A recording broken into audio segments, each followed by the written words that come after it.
Hello students, welcome back to my YouTube channel geography गुरु।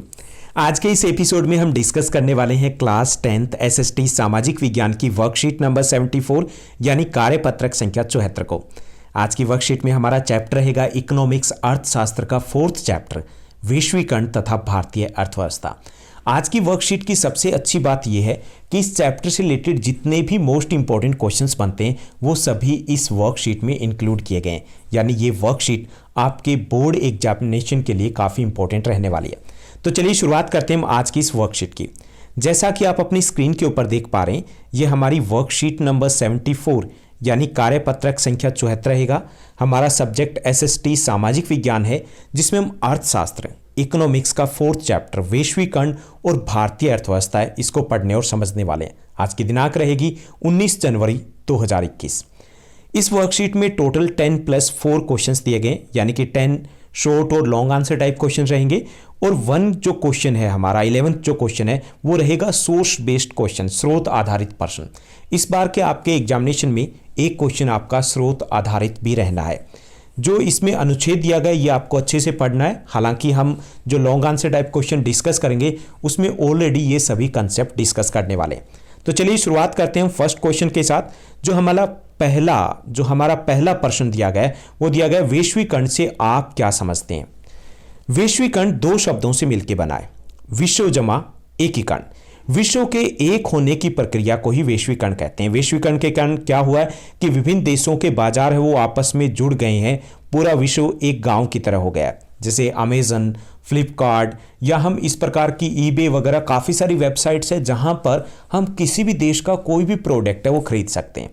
जरूरी नहीं कि हम ऑनलाइन ही शॉपिंग करें, अगर हम मार्केट में भी जाएंगे तो वहां पर भी विश्व के कोने कोने से प्रोडक्ट वो अवेलेबल होंगे और ऐसे ही हमारे इंडियन प्रोडक्ट है वो दूसरे देशों में अवेलेबल होते हैं। यानी पूरा विश्व है वो एक गांव की तरह हो गया है, एक कॉमन मार्केट की तरह हो गया है, तो इसे वैश्वीकरण कहते हैं। ओके, तो वैश्वीकरण क्या है यह आपके 1 मार्क्स के लिए काफी इंपॉर्टेंट रहेगा। अगर बोर्ड एग्जामिनेशन के पॉइंट ऑफ व्यू से हम देखें तो वैश्वीकरण है 2 शब्दों से मिलकर बना है, विश्व जमा एकीकरण, और विश्व के एक होने की इसी प्रक्रिया को वैश्वीकरण कहते हैं। और वैश्वीकरण के कारण क्या हुआ कि विश्व के विभिन्न बाजार है, विभिन्न देशों के जो बाजार है वो आपस में जुड़ गए हैं और पूरा विश्व एक वैश्विक गांव की तरह हो गया।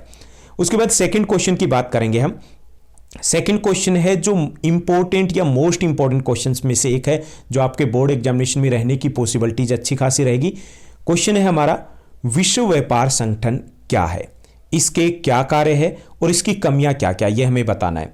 तो विश्व व्यापार संगठन यानी WTO, जिसको वर्ल्ड ट्रेड ऑर्गेनाइजेशन भी कहते हैं, एक अंतर्राष्ट्रीय संगठन है जिसकी स्थापना 1995 में की गई थी। इसका मुख्य उद्देश्य है विश्व व्यापार को बढ़ावा देना। अब इसके कार्यों की बात करें तो इसके प्रमुख जो कार्य हैं वो है विश्व व्यापार को बढ़ावा देना, पहला जो कार्य है विश्व व्यापार को बढ़ावा देना। दूसरा कार्य है उदारीकरण को बढ़ावा देना। उदारीकरण का अर्थ है मुक्त व्यापार को बढ़ावा देना, यानी किसी प्रकार के कोई प्रतिबंध ना हो।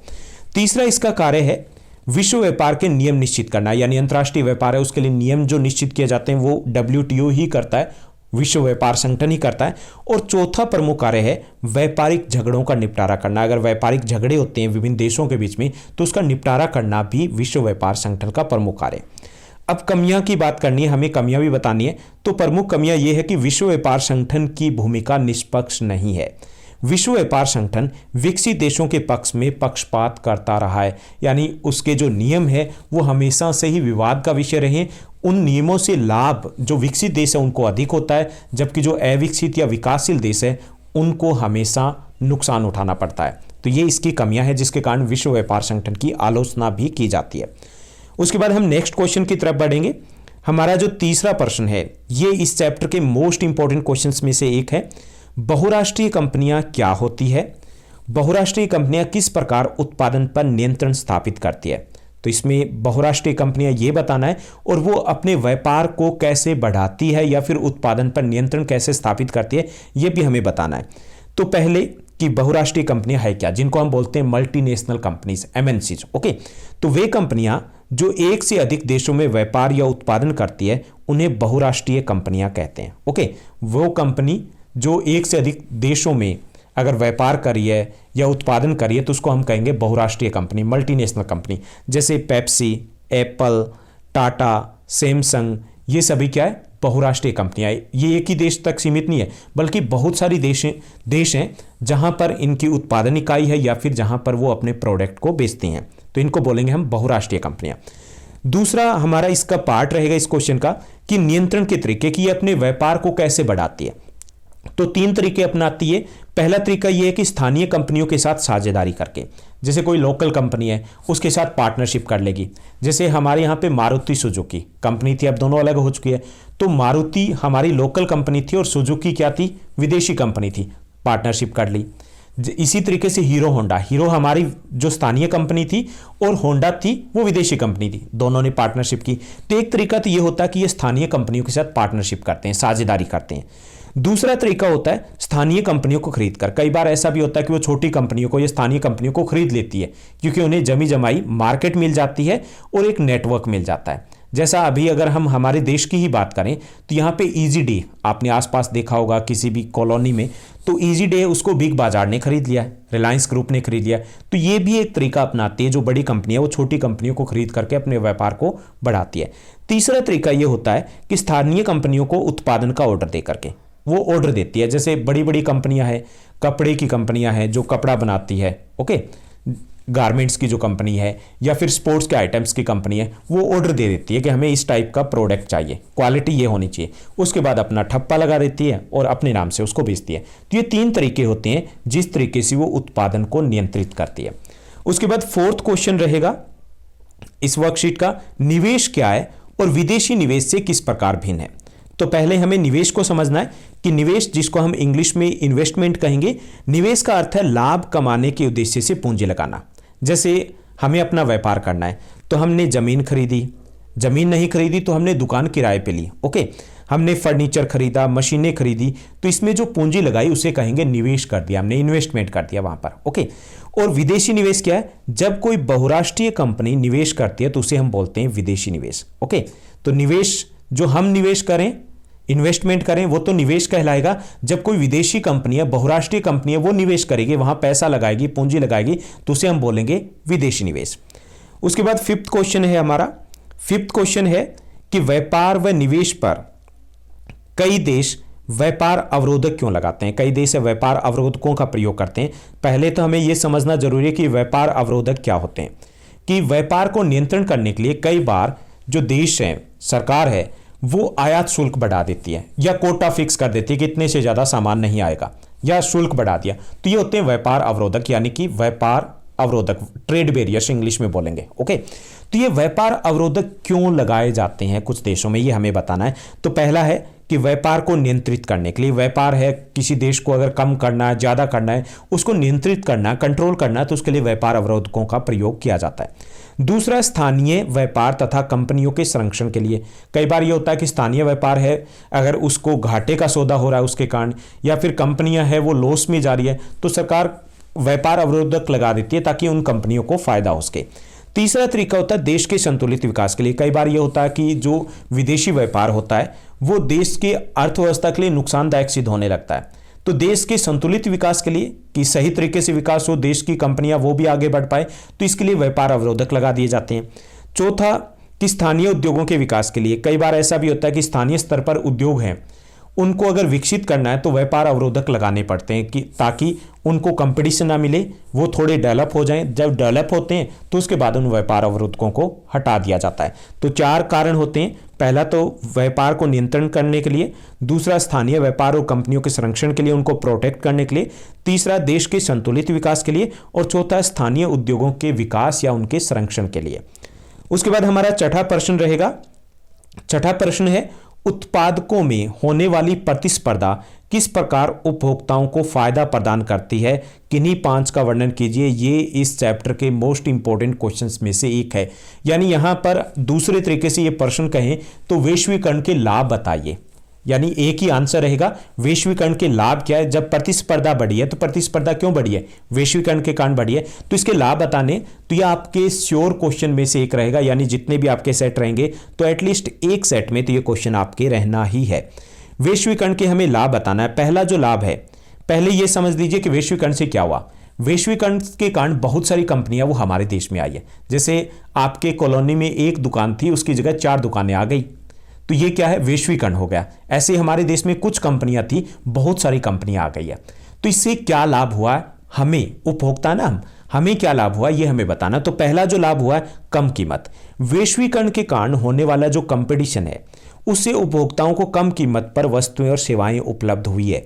जैसे पहले की बात करें तो जो नोकिया 1100 था, जिसमें सिर्फ टॉर्च और सांप वाला खेल होता था, गेम होता था ना, तो वो 6600 रुपये का था, 6600 का। अब देखिए कि आप 800 रुपये में मोबाइल ले सकते हो जिसमें आपके पास कैमरा, वीडियो रिकॉर्डर सब कुछ मिलेगा। तो ये किसके कारण हुआ, वैश्वीकरण के कारण। ऐसे ही जो बाकी सेवाएं थी वो भी सस्ती हुई है। जब कंपनियां बढ़ती है, कंपटीशन बढ़ता, तो हमें सेवाएं वो सस्ती मिलती है। किसी समय में जो सिम कार्ड था बीएसएनएल का, सिम कार्ड जब अकेली बीएसएनएल कंपनी होती थी, वो 1900 रुपये का मिलता था सिम कार्ड, बिना वैलिडिटी के।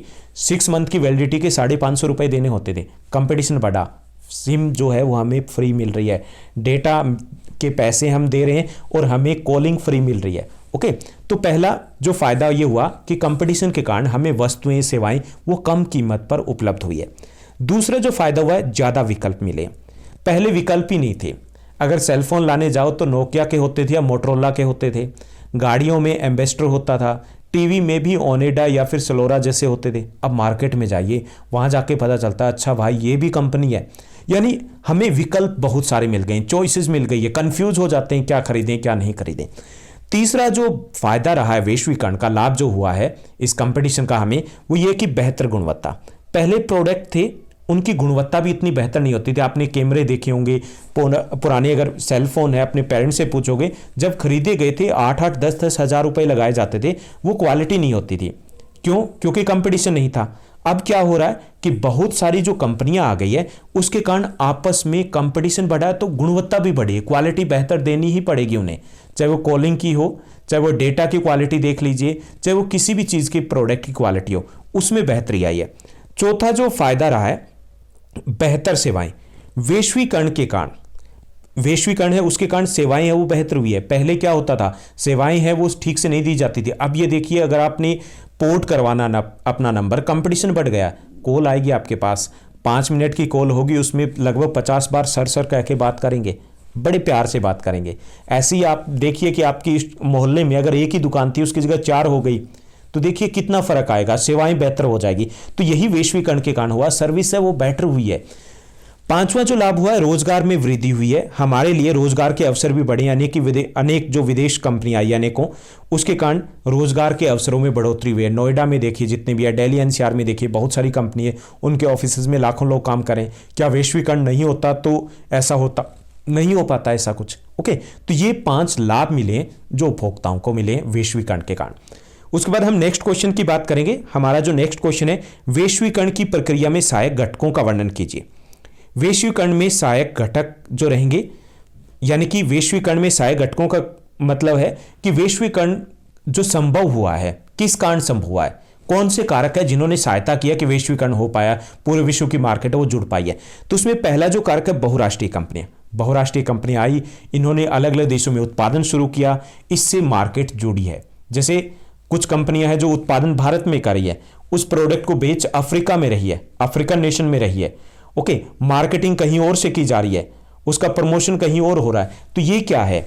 ये वैश्वीकरण है। तो वैश्वीकरण में सबसे बड़ा योगदान रहा है बहुराष्ट्रीय कंपनियों का। दूसरा योगदान रहा तकनीकी विकास का। तकनीक में सुधार हुआ है। तकनीक में जैसे पहले कुछ प्रोडक्ट थे वो यहाँ नहीं पहुँच पाते थे। क्यों नहीं पहुँच पाते थे? क्योंकि वो नाशवान सामान थे। अब रेफ्रिजरेशन आ गया, तो उससे क्या है कि जो सामान खराब हो सकते हैं वो भी उपलब्ध हैं। जो बेमौसमी, हम जैसे सब्जियों वगैरह फ्रूट की बात करते हैं, वो भी अवेलेबल है हमारे देश में। तो ऐसे तकनीकी विकास उसने भी सहायता की है। जैसे संचार के साधनों का विकास है, ये तकनीकी विकास का ही भाग रहेगा।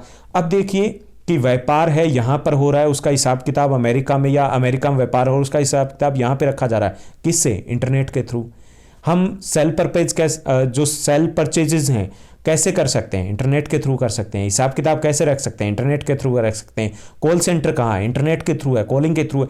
तो ये जो संचार के साधन है उसने भी जोड़ा है विश्व की मार्केट को। जो ऑनलाइन शॉपिंग की बात करें वो तो इसके बिना हो ही नहीं पाती। ऐसे ही परिवहन के साधनों का विकास है। परिवहन के साधनों के कारण जो प्रोडक्ट है वो एक जगह से दूसरी जगह पर पहुंचना बड़ा आसान हो गया। पहले क्या था, कब कितने महीने लग जाते थे। जो प्रोडक्ट है एक देश से दूसरे देश में पहुंचने में, और ज़्यादा सामान तो आ ही नहीं पाता था, सुरक्षित भी नहीं था। लेकिन अब आसानी से जो दूरियां हैं वो कम हो गई है परिवहन के साधनों के विकास के कारण, और परिवहन के साधन सस्ते भी हो गए। पहले काफ़ी महंगे थे, वायु परिवहन इत्यादि उपलब्ध थे, लेकिन अब सस्ते भी हो गए। पांचवा जो कारण रहा है वैश्वीकरण में सहायक, वह उदारीकरण। उदारीकरण का मतलब है खुले व्यापार की नीति, जिसमें व्यापार प्रतिबंध हटा दिए जाते हैं। अगर ये न हटाए जाते तो भी वैश्वीकरण नहीं हो पाता। तो ये 5 प्रमुख घटक हैं, कारक हैं, जिसके कारण वैश्वीकरण है वो संभव हो पाया है। उसके बाद हम 8th प्रश्न की बात करेंगे। 8th जो हमारा क्वेश्चन है, उदारीकरण की प्रक्रिया को भारत ने किस प्रकार अपनाया है। यहाँ पे हालांकि ये प्रश्न जो आपके बोर्ड एग्जामिनेशन में पूछा जा सकता है, तो उसमें ये प्रश्न रहेगा कि भारत ने व्यापार अवरोधक क्यों लगाए और उसके बाद उनको क्यों हटाया। तो वही है, उदारीकरण को क्यों अपनाया हमने, पहले व्यापार अवरोधक लगाए थे। तो आज़ादी के बाद भारत में स्थानीय उद्योगों के संरक्षण के लिए व्यापार अवरोधकों का प्रयोग किया गया था, क्योंकि उस वक्त नए नए उद्योग थे हमारे देश के। अगर हम व्यापार अवरोधक नहीं लगाते तो वो खत्म हो जाते वहीं पे, मतलब बचपन में ही बर्बाद हो जाते वो तो। इसलिए हमने उनके संरक्षण के लिए, उनको प्रोटेक्ट करने के लिए हमने व्यापार अवरोधक लगाए, ताकि दूसरे देश की कंपनियां हमारे देश में ना आ पाए। 1991 में भारत सरकार ने उदारीकरण को अपनाते हुए व्यापार अवरोधकों को हटा दिया। इसको बोलते हैं नई आर्थिक नीति को अपनाया हमने। ओके, व्यापार अवरोधकों को हटा दिया। क्यों हटाया? इसका कारण यह था कि अब भारतीय उद्योग प्रतिस्पर्धा यानी कंपटीशन के लिए तैयार थे। इससे भारतीय उद्योगों को 2 लाभ मिले। पहला, उनकी गुणवत्ता में बढ़ोतरी हुई। जब कंपटीशन होता है तो खुद की क्वालिटी तो बढ़ती है ना, इंप्रूव करनी पड़ती है। दूसरा ये हुआ कि भारतीय उद्योगों को भी विदेशों में व्यापार करने का अवसर मिला। ओके, तो ऐसे हमने उदारीकरण की प्रक्रिया को स्टेप बाय स्टेप अपनाया। पहले व्यापार अवरोधक लगाए, फिर उनको हटाया तो क्यों हटाया। उसके बाद 9th क्वेश्चन रहेगा हमारा। जो 9th क्वेश्चन है कि उदारीकरण क्या है, भारतीय अर्थव्यवस्था पर उदारीकरण के किन्हीं 5 प्रभावों का वर्णन कीजिए। तो हमें बताना है कि उदारीकरण क्या है। पहले तो व्यापार अवरोधकों को हटाने की प्रक्रिया को उदारीकरण कहते हैं। इसको हम ऐसे भी लिख सकते हैं, खुले व्यापार की नीति को उदारीकरण कहते हैं। ओके, अब उदारीकरण से भारत की अर्थव्यवस्था पर क्या प्रभाव पड़े, 5 प्रभाव हमें बताने। पहला तो यह कि इससे कृषि का विकास हुआ, क्योंकि कृषि में विदेशी निवेश हुआ। दूसरा, कृषि को भी विश्व व्यापार में यानी कि भागीदारी बढ़ी है। दूसरा, उद्योगों का भी विकास हुआ, नई तकनीक हमारे देश में आई, दूसरी कंपनियां नई टेक्नोलॉजी वो लेकर के आई, इन्वेस्टमेंट बढ़ा, तो इंडस्ट्रीज का भी विकास हुआ और भारतीय जो प्रोडक्ट उनके विदेशों में मांग भी बढ़ी। तीसरा जो लाभ हुआ, जो भारतीय अर्थव्यवस्था पर सकारात्मक प्रभाव पड़ा, वो ये कि देश में रोजगार के अवसरों में बढ़ोतरी हुई। जब विदेशी कंपनी आई है तो उसके कारण रोजगार के अवसर है उनमें बढ़ोतरी हुई है। चौथा जो लाभ हुआ, हम उपभोक्ताओं को कम कीमत पर बेहतर विकल्पों के साथ बेहतर सेवाएं वो उपलब्ध हुई है।